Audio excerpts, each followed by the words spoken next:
Hindi ka malakas. Nakita mo, magugulat ka na nga lang. Kausap mo lang, minsan mawawala na.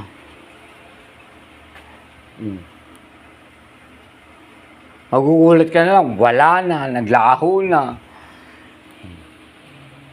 Para kung titingnan mo, napaka-imposible. Pero nangyayari. Nangyayari lahat sa buhay. Titingnan mo yung lakas mo, sarili mo. Kahangalan yan. Pagka ganyan. Pag sa sarili mong lakas ka lang tumitingin. Minsan, gamitin mo yung lakas mo para maging kalakasan ka ng ibang tao. Hindi yung kalakasan mo para magbigay ka ng kahinaan sa ibang tao. Ay lang yung pinupunto ko eh. Totoo lang. Hindi kayo dyan tumitingin eh. Totoo lang eh. Nakabase kayo sa lakas nyo. Yung lakas nyo, pwede yan manghina. Tandaan mo yan. Kaya sabi ko sa'yo. Totoo yan. Dahil hindi mo alam kung kailan ka pwede magkasakit. Kaya hindi mo pwede ipagyabang yan. Hindi mo pwede yung lakas mo sa iba, ipagkait yan. Totoo yan. Nakita mo naman, walang kamali-mali, biglang naglalaho. Biglang nasisira, biglang nawawala, biglang napupugnaw, biglang nawawala, biglang nagigiba, biglang nadudurog, biglang nababasag. Tandaan mo, hindi mo mababasag yung basag. Totoo yan.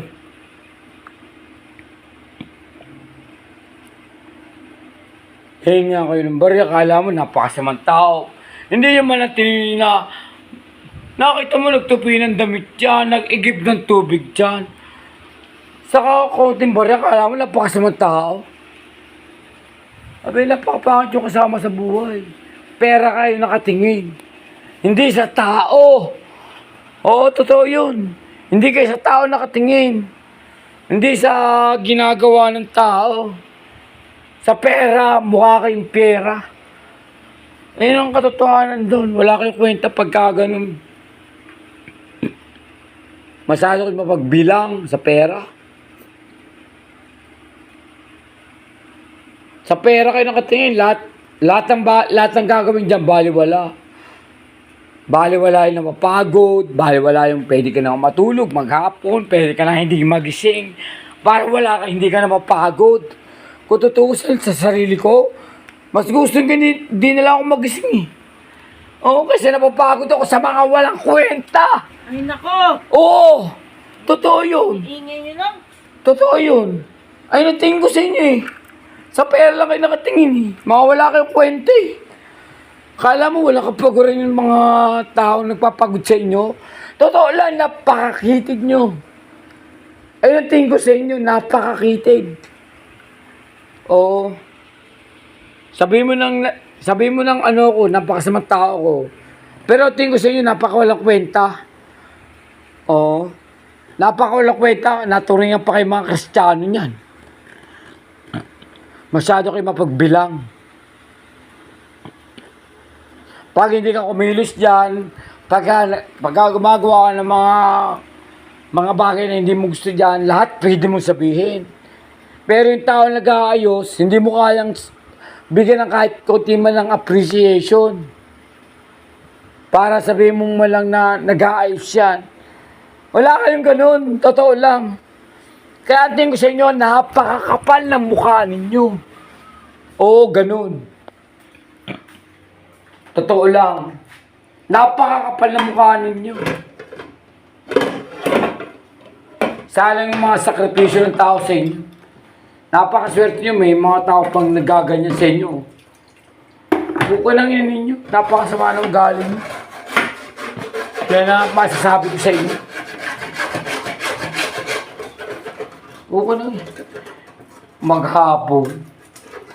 Ginita ka sa pera niya, hindi naman ganun ang palakad mo sa pera mo, sa buhay mo. Sinasakyan mo na lang. Tapos kayo lahat, kung anong hindi, napakasama ng ugali niyo. Nakakasama ng ugali niyo. Totoo lang. Masama pa sa inyo lumalaban ng ano. Nakita mo, nag-iigay. Huwag ka nang ini. Lahat ng pagod, dinaranas.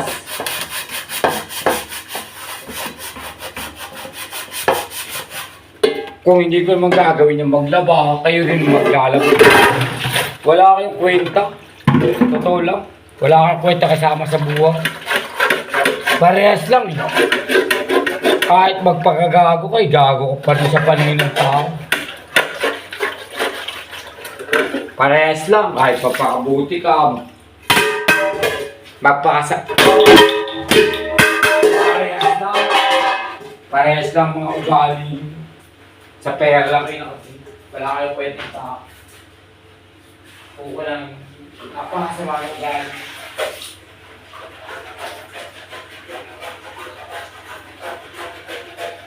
Okay lang yun. Napakasama ng ugali.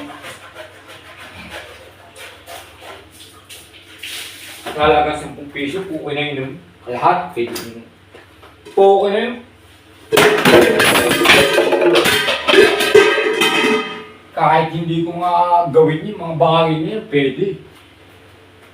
Mas gusto ko nga maglakaw na lang ako eh, para wala na ako hinihingi. Totoo lang. Wala na akong paglalagyan kasi kung iisipin ko rin yung sarili ko, kung iisipin ko rin yung mga bagay na